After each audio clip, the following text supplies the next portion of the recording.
Hello YouTube, welcome back to my channel. I'm Momo, and for today's interview I have with me a very famous player and streamer in the Moroccan community. It's Senyu. I hope you guys like this kind of content. If you do, please don't forget to like and subscribe and comment which guests you would like to see next and what teams you would like to see next. Have fun! Hello! Welcome, Senyu. Hello. Thank you for accepting the invite. How are you? I'm good. How are you? I'm good. Let's start with a small introduction. Okay. My name is Yunus. I'm known as Senyu in the community. I'm 24 years old and I play top lane for Fox Gaming. Welcome, welcome.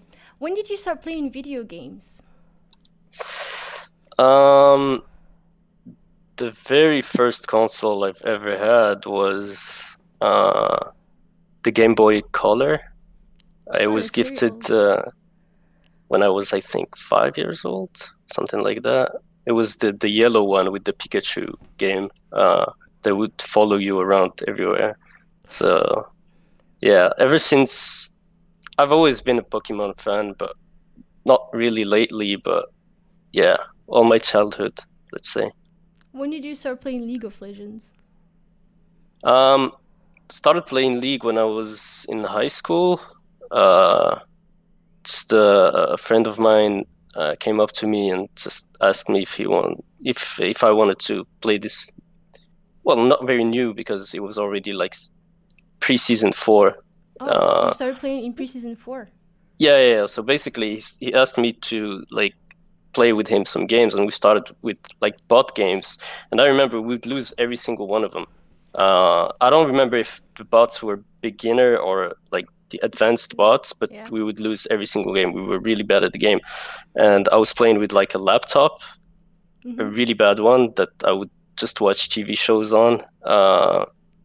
And it was like around 20 FPS, you know, so playing with 20 FPS. And I remember it's actually funny because when like since we would lose every single game, you know, the bots would take 3 of our inhibitors and like the minions would group in our base, and once they get too many, just my laptop just fucking crashes. And so like when did you get a good PC to start playing seriously?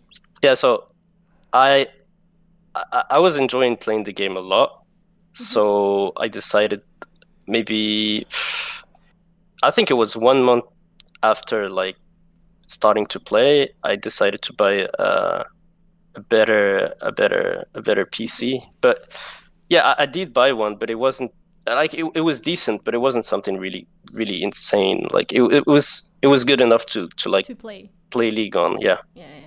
So yeah, I bought one and I started like playing. Why did you choose Toplaner and not any other role? Well, like I started League of Legends during at the timing of Worlds season 3. So it was at the end of season 3. It was pre-season 4, end of season 3. Like October 2013. Yeah, 2013, I guess, and beginning of 2014.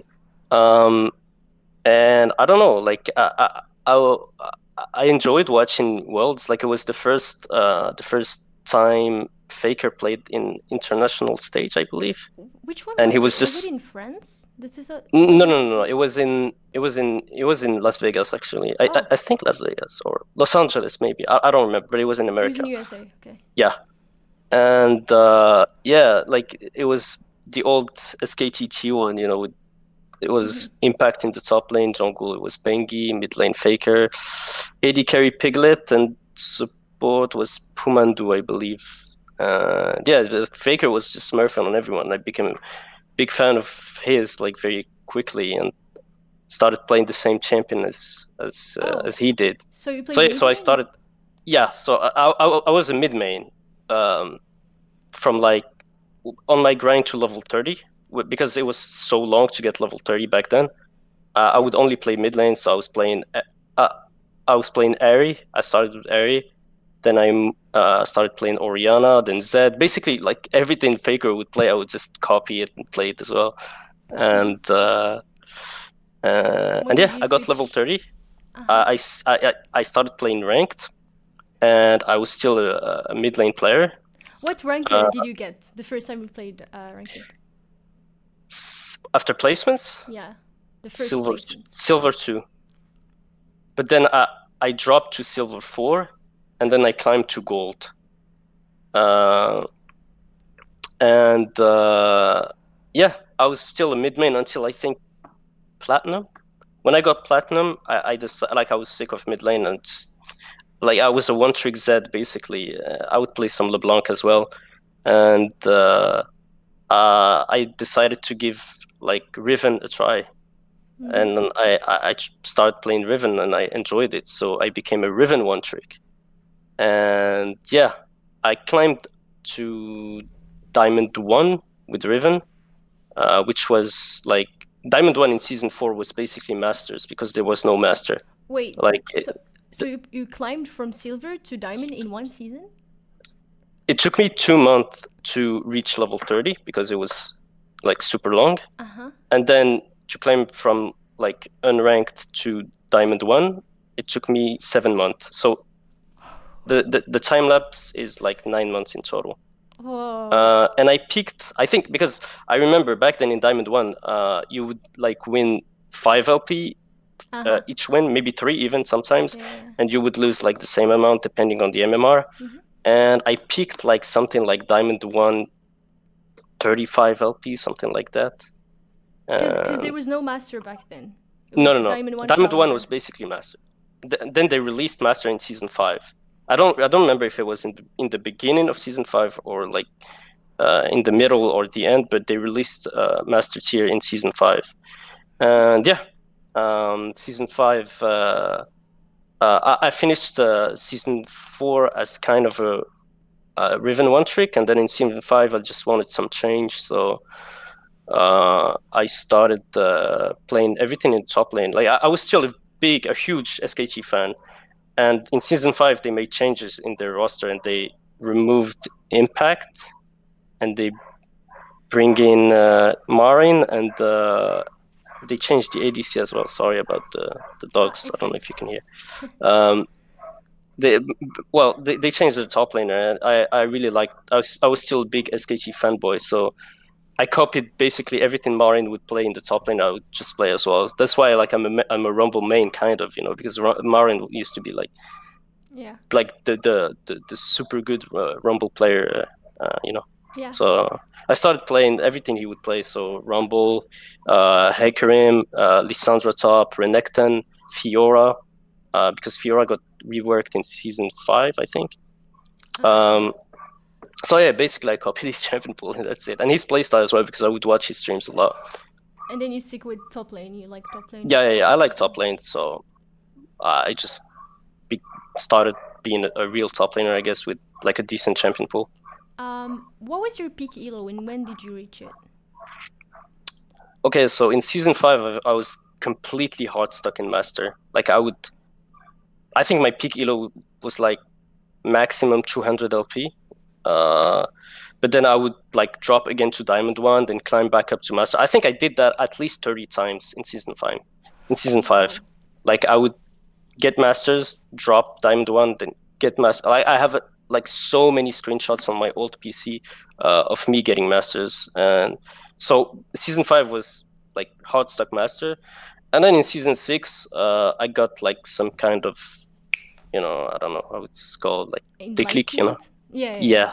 And I just, I would play on 2 accounts, like my main and my Smurf, and like I got them both at pretty much the same time to Challenger.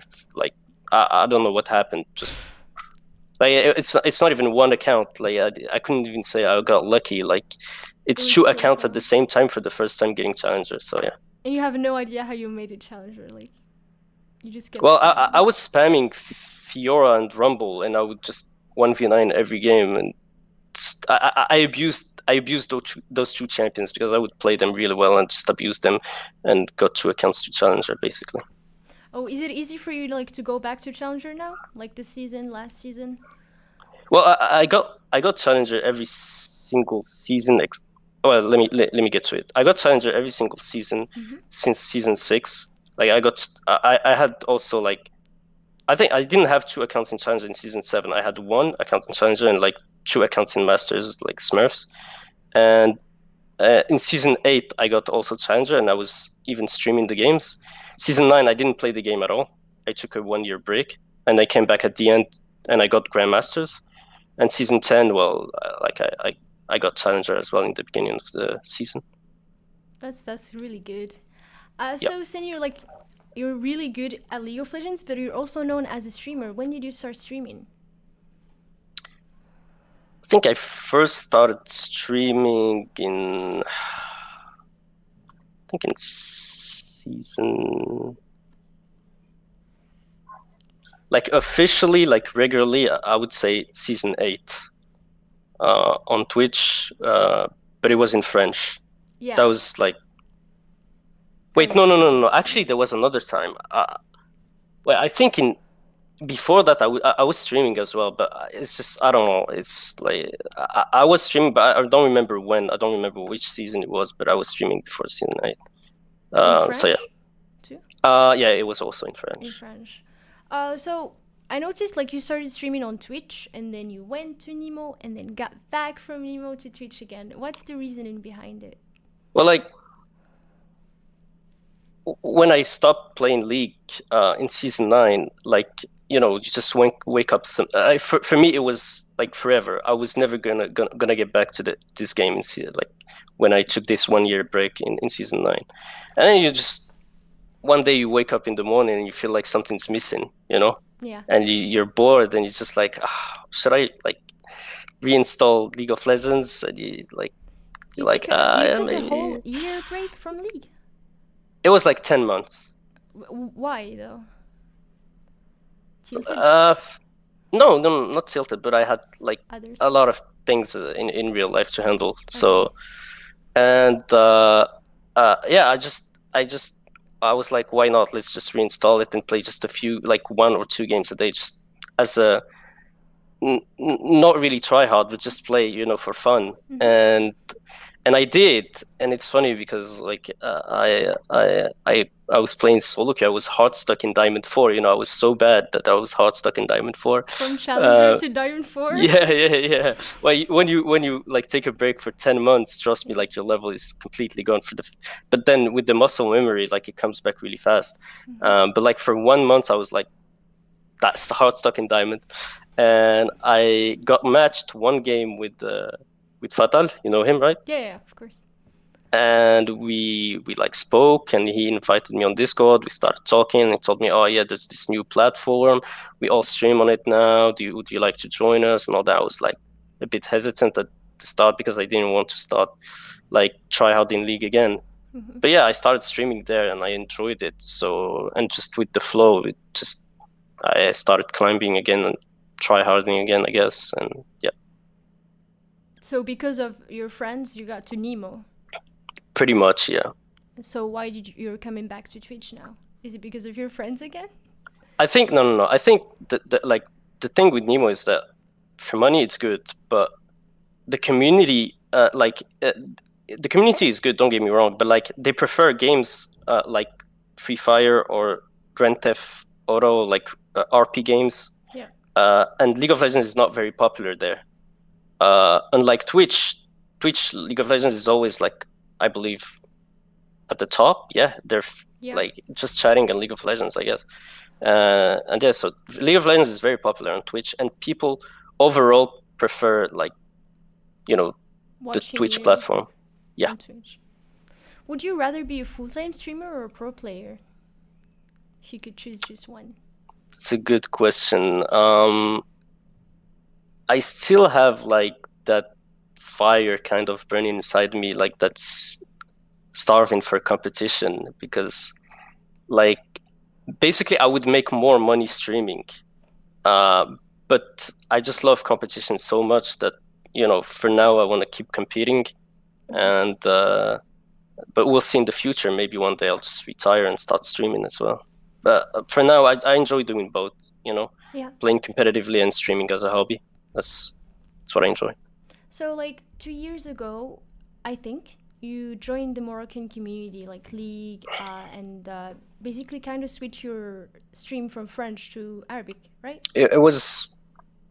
I'm not sure if it was 2 or 3 years I ago. mean, it was 2 years ago, but then like I did that for like 1 month, and then I left completely for 9 months, for 10 months, where I took my break. You remember, right? Yeah. But why So why I did you would like? say officially, I got officially into the Moroccan community only like 1 year ago.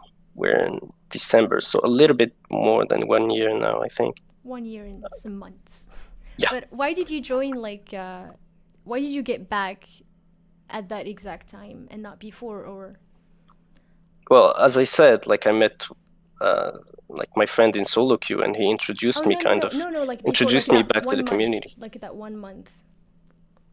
What do you mean that 1 month? You were streaming in French, and then 1 month after you joined the community, and then you took your break.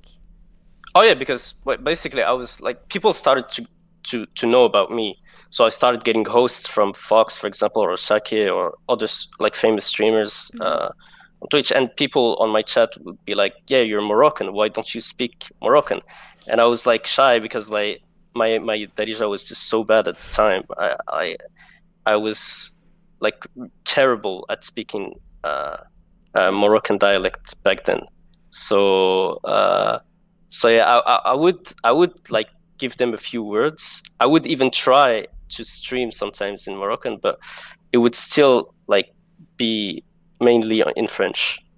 Yeah, I see. Until this year. That's good. Well, we're glad you're part of us now, Senyu. Yeah, thank you. Now let's talk about your experience in LoL as an esports. So when did you start playing tournaments? My very first tournament was in like it was in wait, it was in season 6 when I climbed really high in solo queue. I got scouted by a team manager, a Spanish team manager, and like he told me, okay, like we see that you have like 2 accounts in Challenger. We need the top laner for our team because our top laner left, and would you like to do some tryouts for our team? And I was like, sure, why not? It was a first for me because I never played competitive before, kind of, like real competitive. Yeah. And yeah, I did tryouts with them, and they liked me. They liked my playstyle. So he offered me a contract with the team. What was the name of the team? It was Never Back. Okay. And yeah, he offered me a contract, and yeah, that was the first time. Like, this is the moment where my parents would start understanding like the esports world. When you bring when you show them the contract, and you're like, okay, I'm gonna get paid this amount every month for playing this game. They're like, oh, okay. So this is not just a game. This is not just a hobby or anything. It can actually be something he can get money with. And yeah, I played my very first LAN with them was ESL in Madrid. In 2016 or 17. It was in season 6, so 2016, I guess. Yeah. And yeah, I played ESL Madrid with them. I went to Madrid. It was really nice. I got to meet my teammates and all. It was a first for me, and it was overall a really good experience. What other teams did you play with before joining Fox Gaming? Well, in season 7, after Neverback, I got some other offers, but I wanted to take kind of a small break and just play solo queue, like grind solo queue. I one split after, like maybe two months after, like I got an offer from another Spanish team that offered me as well a contract, and I accepted, and I played one split with them, and then the same season, I think it was season 7 also. Yeah, I played another LAN in France this time with a French team. It was actually ESWC. Mm-hmm. But it was not it was ESWC, the French one, Yeah. not the same as we have Yeah, in yeah, Morocco. yes, yes. And yeah, I played this one as well, and it was nice. And then in season 8, I was just playing solo queue and streaming. Season 9, I didn't play at all, and season 10, you already know. Yeah. And well, let's you were talk talking about that. Fox Gaming, right? Yeah. How did you join Fox Gaming? Were there tryouts? Well, no, not really. Like when I first got back into the community, I was playing some duo queues with Mirai, Mm-hmm. and like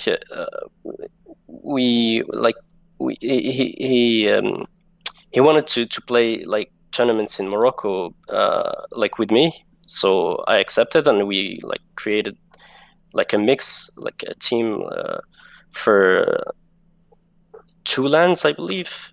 And yeah, we won both of them. And then there was the Inuit E-League. Yeah. Wait, my monitor just turned off for some reason. Okay. Then there was the Inuit E-League that got us qualified to the ESWC. Mm-hmm. So we played Inuit E-League, and we also won it. And yeah, it snowballed from there. At one point, I was playing at that time. Inuit League, we played me, Akashi, and Mirai. And then the bot lane Proxys and Narukia joined us afterwards. And yeah, it was already like the super team was already kind of created at that time. And then we got the Fox Gaming offer, and we took it, and that's it. There wasn't No tryouts. Tryouts. No. Okay, I see. So it's basically kind of like 5 friends who decided to play together. Not really, because like well, at we the were beginning, 2 friends, you and the jungler. Yeah. And then the mid laner, and then the bot lane came with you. Yeah, joined later on. Yeah. So what do you aspire to achieve with Fox Gaming? Well, we've already achieved like quite a lot. This year we won Inuit E-League, we won Super Dean tournament, we won ESWC, and we want to win IC as well. I mean, we won phase 1 of IC, which is like phase 1 and phase 2.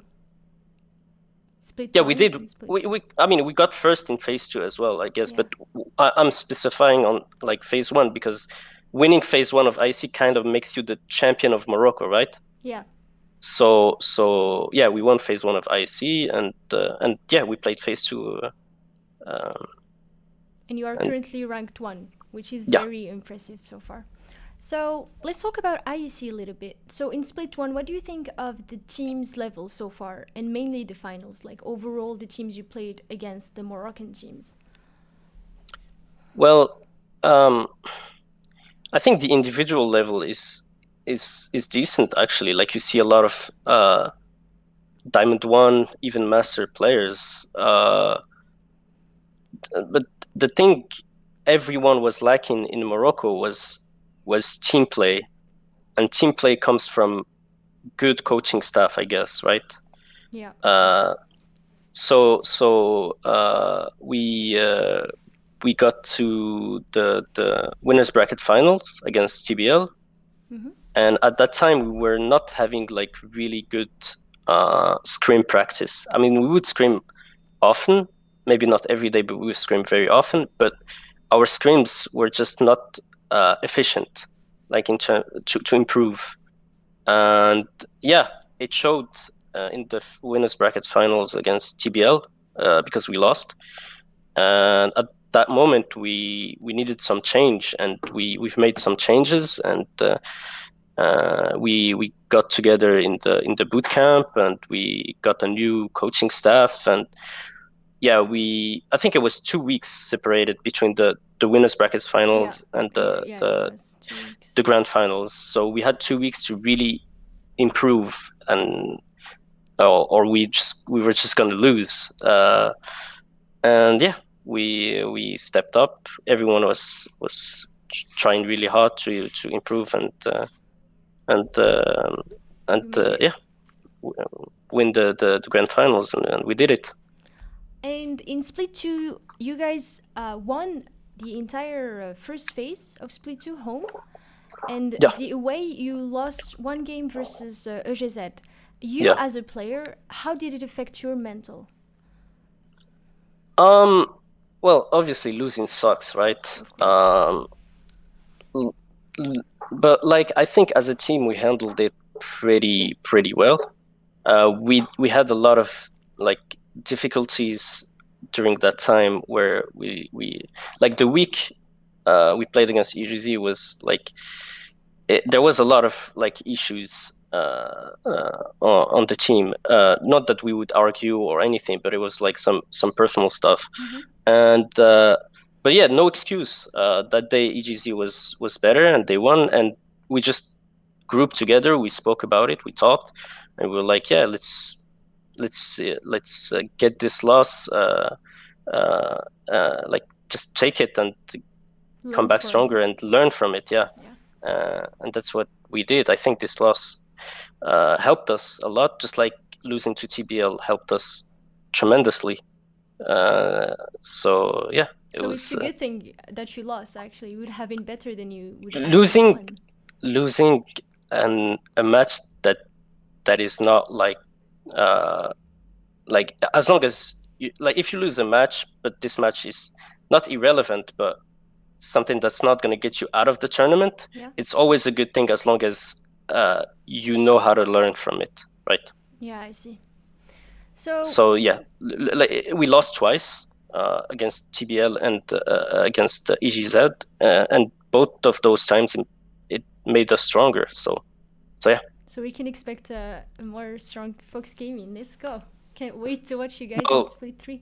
we already like after EGZ we the very next week we played Anubis and Divine Vendetta, right?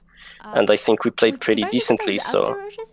Oh, yeah, my bad. it was this like we played EGZ in like a week, and then the very next week we had Anubis and Divine Vendetta. I mean, actually Divine Vendetta and then Anubis. Okay. And yeah, we performed. I think we performed really well on both of those games. And yeah, so yeah, losing as long as you learn from it. Yeah, as long as you learn from it, it's actually a very good thing, I think. So can you tell me a bit about the Timo pick? Was it a challenge from the community, and were you expecting the enemy team to actually pick Timo? Well, it started as a joke. Like one day I would just post on my group, my Facebook group, yeah, if we get this amount of reacts, I'm gonna pick Timo in Icy. Yeah. And like I put an insane amount of reacts because I knew like there was it wasn't gonna happen. But then the community, the Moroccan community, is a bit insane, you know. When you give them a challenge, they're gonna take it and they're gonna achieve it.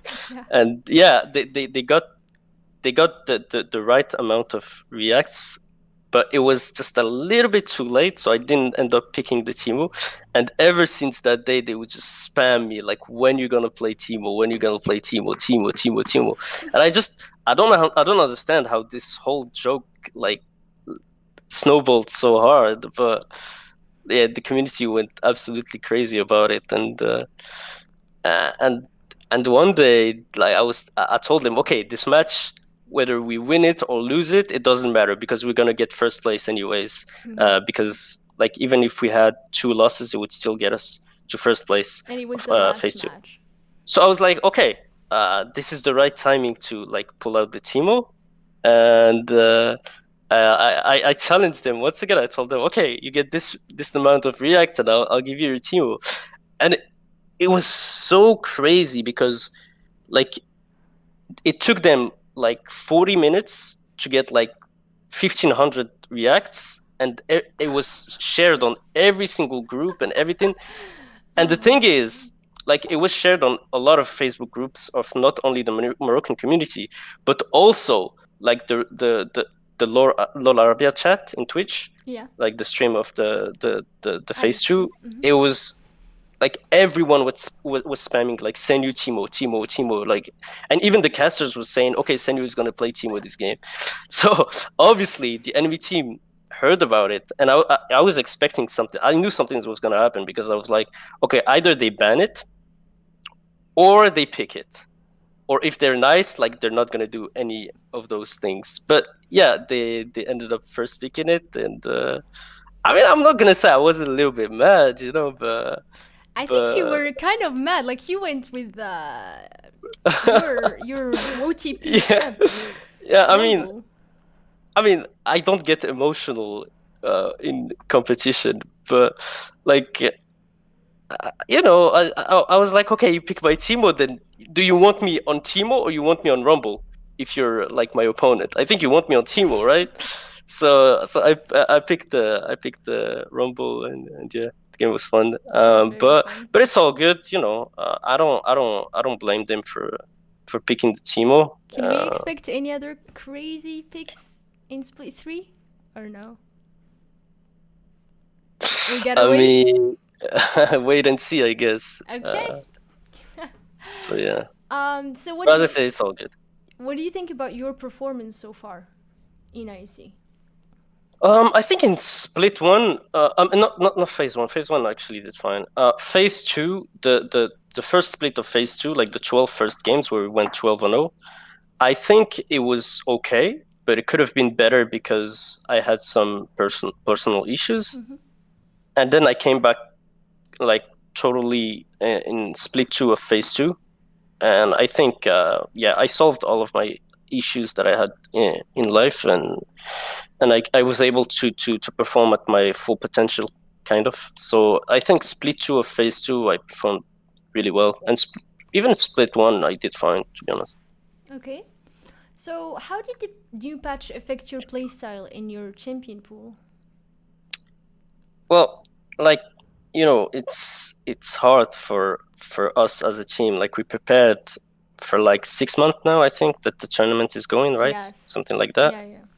We prepared for around 5 to 6 months, like in the season 10 meta, right? And like, to have kind of all this work like become kind of not irrelevant, but like they changed the rules, like just like this, and like all the work we did in season 10, it didn't fade away, but it's not as relevant as it should be. Yeah, I think obviously it affects us as a team that that we have to play in the live patch in the season 11 season 11 meta with the new items, etc. Yeah. But I still believe that it's not gonna matter, and that we are still like a very strong team, and that we can win the whole thing, still. Yeah, but did it affect you personally as a top laner? Well, yeah, like normally I would just in phase two I would not spam the game as much as I did in the last few months. So sometimes I would just, like the game against Divine Vendetta in split 2 of phase 2, for example, like I literally just, I woke up and it was like my teammates woke me up and told me, okay, it's time to play. So the very first game against Divine Vendetta was my first game of the day, and it's not actually the first time that this happens. Like I do it very often. I don't mind like actually playing the first game of the day. I actually perform better most of the time. So That's yeah. Special. But the problem is with these changes is that I have to spam the game a little bit more. I have to spam solo queue to understand how items work, which champions are OP, which champions are like what items to which champion, etc. So Split 3 is gonna start next week, right? Do you feel like you're ready yet, or you still need time to practice? I think we have plenty of time. We practice we practice a lot lately, and we start understanding more and more about the new meta. So yeah, I think the time given is fine, but like there was this like hell week, where we had to play like ESWC finals. Yeah, I want to talk about that actually. ESWC finals and show match against Game World, and the game Divine Vendetta, which was the 12th game and the final game of split 1 of phase 2. And it's kind of this the same thing now, because like we're gonna play if we do get to the semifinals, we're gonna play the semifinals and the finals.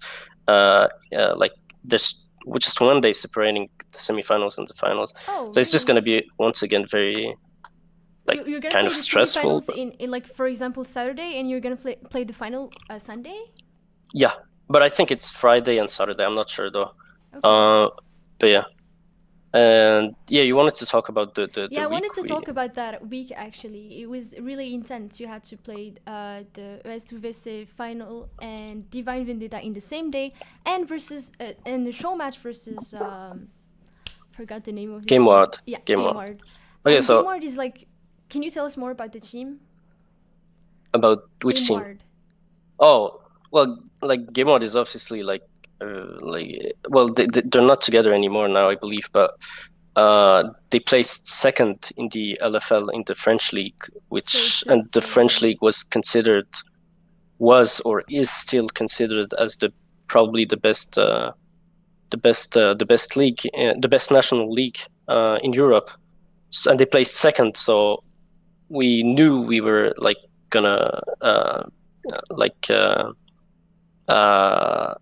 and we knew our opponents were obviously very good, and but we got into this show match willing to win, obviously, but it was still a show match after all, and we just gave our best and we won it. Yeah, you did win.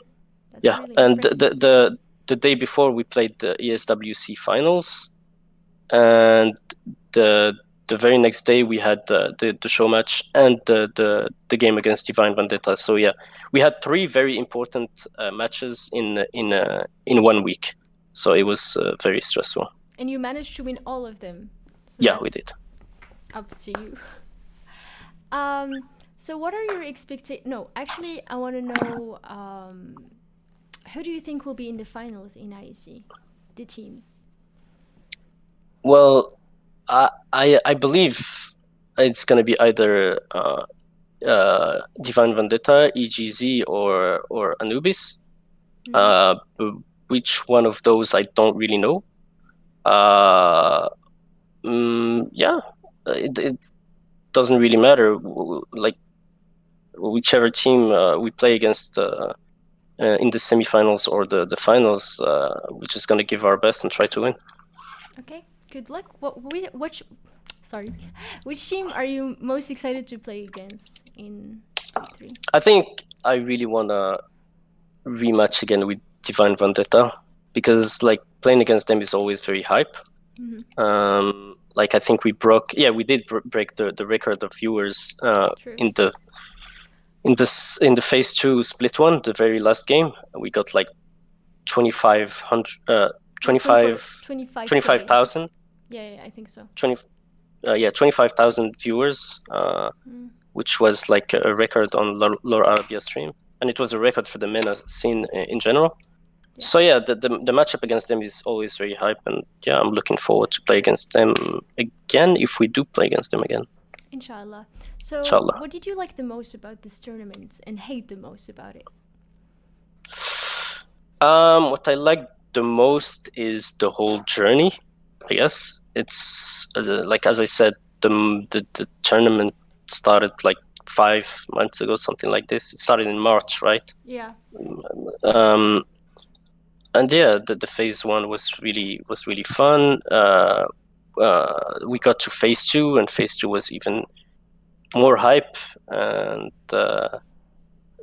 yeah, we got a lot of support from the community, because they saw us like performing really well, and they were proud that we lift the flag and make the community look good. So yeah, it was a very good experience overall, and it's still going to be even better in the upcoming weeks. And what I hated the most is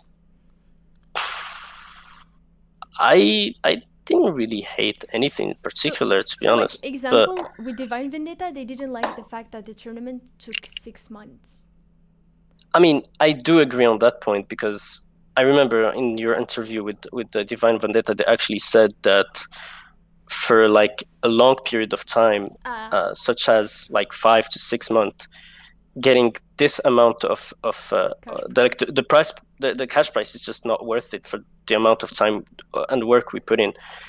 But at the same time, you gotta understand the organization of like who made IAC. I think it's still a very good opportunity for all of us, and that these are tough times for everyone, and you cannot really blame them for this. But yeah, it does suck that you work so hard for 6 months for a prize pool that is like pretty much divided by 8, 9, or 10 compared to Nexus last year. True. So what are the difficulties you are experiencing so far in IC, or you experienced? Well, the biggest difficulty is obviously the meta changes. There is patches every 2 weeks, and now there even was like the live patch of season 11 got in. So we have to adapt really fast to the meta changes, and practice hard and efficiently. Do you have any issues with ping? Because like most of people, they are like so mad because of the internet.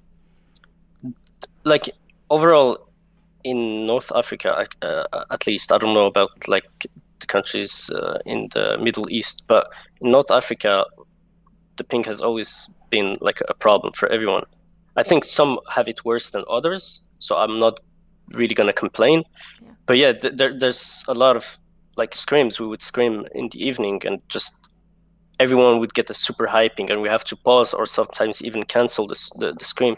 So we lose practice time because of the internet, which kind of sucks. But yeah, it's, as I said, it's pretty much the same thing for all of the teams. It's not only us; it affects a lot of other teams. So yeah.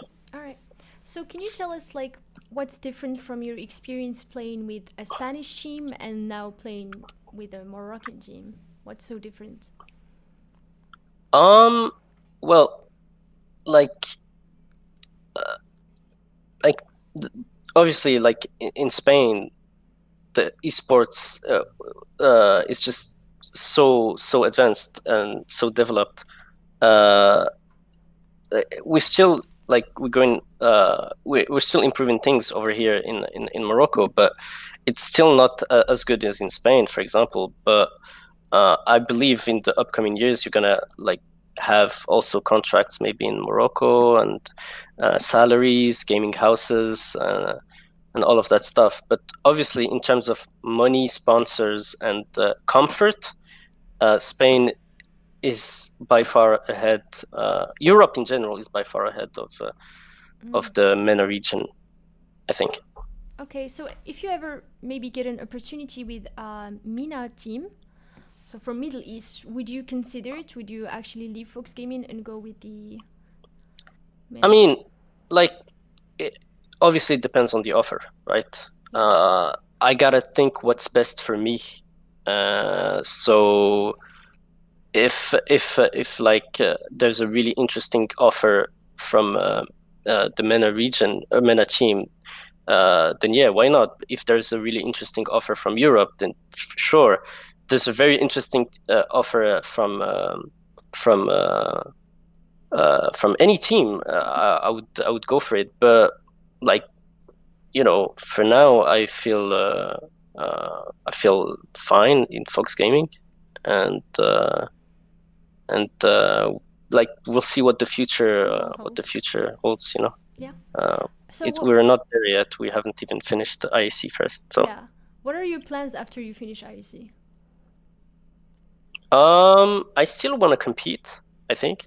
Mm-hmm. I don't know if I'm gonna take a break or not. I don't think so.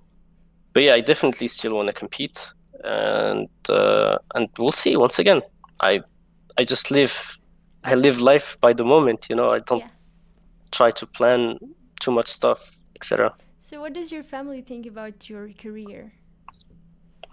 I think I'm very lucky. I have very supportive parents. and yeah, they see that I bring a decent amount of money, so they're just happy for me, and they're just very supportive overall. So I cannot complain. That's really nice. What are your achievements so far when it comes to League of Legends? My achievements so far when it comes to League of Legends: solo queue, competitive. I think. Let's start with solo queue. Well, obviously, like getting, like my peak was top 100 in season 6. So that was like a really good solo queue achievement. And but in competitive, I think all of the experiences I've had so far were like amazing, and this IC one is like super good as well. So I cannot really complain. Yeah. So what advice would you give new players who are interested by you, like they would like to follow your path? What advice would you give them? Young players? Yeah. I think you should just start as you should just start it as a hobby, you know?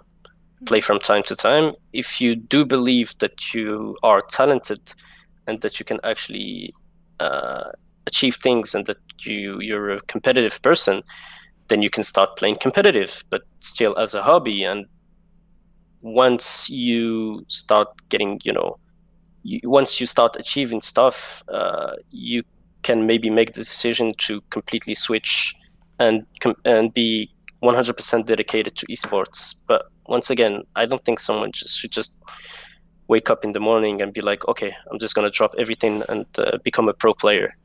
I think if you believe you have the tools to achieve that dream, then yeah, go for it. But otherwise, I think it's too risky and just not worth it overall. So, like, what advice would you give someone who wants to climb in solo queue? I think solo queue is all about focus, the amount of focus you put into games. So the more you want it, the better. But obviously, sometimes you want it so badly, you want to climb so badly that you try your absolute hardest in one game, but your teammates are just really bad, so you lose. And the very next game, you're tilted, so you're going to be the really bad teammate, and your teammates are going to be the ones that actually want to win. So I think you have to be consistent, and you have to put a lot of focus into your games, and that's it. That's something I'm still working on at the moment, because obviously in competitive I play almost at 100%, and in solo queue I just autopilot sometimes, at least. So yeah, it's still something that I'm working on, and I want to Would you improve recommend people to do yoga before they play solo queue? Because I remember in one of your streams long time ago, you were doing yoga before you started. No, I've never done yoga. I would do breathing stuff, for example, and that actually can help. But like, I don't know, it depends on you. I think whatever makes you in a better state of try hard, you should stick to it. So yeah. Okay. Yeah. So anything you would like to tell the community before we go to the questions? Well, thank you all for the support, obviously. You can follow me on my socials. Yeah, guys, of course, don't forget. I'll put the socials. I have my Facebook group, Senyu Family. You can join it, marhaba. I have my Twitter, Senyu Lol. It's Senyu Lol. You can follow. I'm gonna start streaming on Twitch again, so you can follow my channel. I'm gonna say hello in the chat. Guys, if you have any question you would like to ask Senyu, he would answer you. So just drop your questions, please, and he will pick. And yeah, the questions. Big hearts. Thank you, Senyu, for the interview. It was really fun. Marhaba, my pleasure.